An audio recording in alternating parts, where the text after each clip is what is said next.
அனைவருக்கும் வணக்கம். என் பெயர் வா. வீரசௌமியா. நான் பண்ணைக்காடு அரசு மேல்நிலைப் பள்ளியில் 12ஆம் வகுப்பு பயின்று வருகிறேன். எங்கள் குழுவின் பெயர் பண்ணைக்காடு பாத் பிரேக்கர்ஸ். எங்கள் ஊர் பண்ணைக்காடு கொடைக்கானல் வட்டம், திண்டுக்கல் மாவட்டத்தை சார்ந்தது. எங்கள் ஊரில் பிரதான தொழில் சௌச்சௌக்காய் விவசாயம் மிகவும் அதிக அளவில் பயிரிட்டு பல்வேறு மாவட்டங்களிலும் மாநிலங்களிலும் விற்பனை ஆகிறது.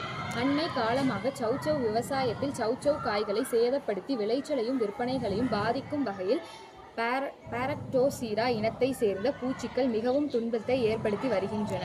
எங்களது குழுவின் 11ஆம் வகுப்பு மாணவன் ஜே. ஹரிஹரன் தனது வீட்டின் அருகே உள்ள சௌச்சௌ தோட்டத்தில் நேரடியாக இப்பாதிப்பை கண்டு கூறினான். இப்பூச்சி தொந்தரவானது பல விவசாயிகளுக்கு விளைச்சல் பாதிப்பை எங்கள் ஊரில் ஏற்படுத்துவதால் எங்கள் குழுவினர் இதற்கு ஏதேனும் தீர்வு கிடைக்குமா என்று எங்கள் தாவரவியல் ஆசிரியரை அணுகினோம். அவரது நிலத்திலும் சௌச்சௌ விவசாயம் செய்வதால் அவர் பூச்சிகளையும் கவர்வதற்கான பொறிகளை பற்றி எங்களுக்கு அறிவுறுத்தினார். மேலும் சில விவசாயிகளிடம் பேசிய போது திரு பாண்டி முருகன் என்பவர் நீருடன் கருவாடு கலந்து பிளாஸ்டிக் பாட்டிலில் வைத்த போது பூச்சிகள் ஈர்க்கப்பட்டு பாட்டிலுக்குள் விழுந்தது பற்றி கூறினார். மேலும் இது குறித்து இணையத்தில் தேடிய போது பல வகையை சேர்ந்த பூச்சிகள் அதிக வாசனை கொண்ட பொருட்களில் மீது மொய்க்கக்கூடியது என்பதை மேலும் ஒளியை பிரதிபலிக்கும் பொருட்கள் அவற்றை விரட்டுவது குறித்தும் கற்றுக்கொண்டோம்.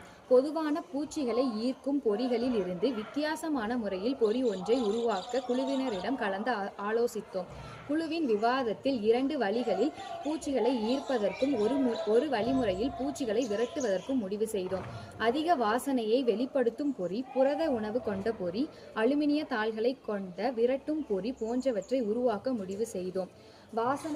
வாசனை பொறி: சர்க்கரை, ஈஸ்ட், ரோஜா இதழ், கிராம்பு எண்ணெய், வினிகர், சௌச்சௌக்காய், கறிவேப்பிள்ளை போன்றவற்றை பயன்படுத்தினோம். புரத உணவு கொண்ட பொறி: கருவாடு, சௌச்சௌ, வினிகர், சர்க்கரை, ஈஸ்ட், கறிவேப்பிள்ளை போன்றவற்றையெல்லாம் பயன்படுத்தினோம். இந்த பொறி பெண் பூச்சிகளை ஈர்க்கக்கூடியதாகும். விரட்டும் ஒளிப்பட்டைகள்: அலுமினிய தாளை பிளாஸ்டிக் பட்டைகளில் ஒட்டி அவற்றை சௌச்சௌ கொடிகளில் கட்டி அதன் திறனை கண்டறிய உள்ளோம். மேம்படுத்தப்பட்ட இவ்வகை பொறிகளின் மூலம் சிறப்பான பூச்சி கட்டுப்பாட்டினை மேற்கொள்ள இயலும் என எங்களுக்கு நம்பிக்கை உள்ளது. வந்தே பாரத்! ஜெய் ஜவான், ஜெய் கிசான்!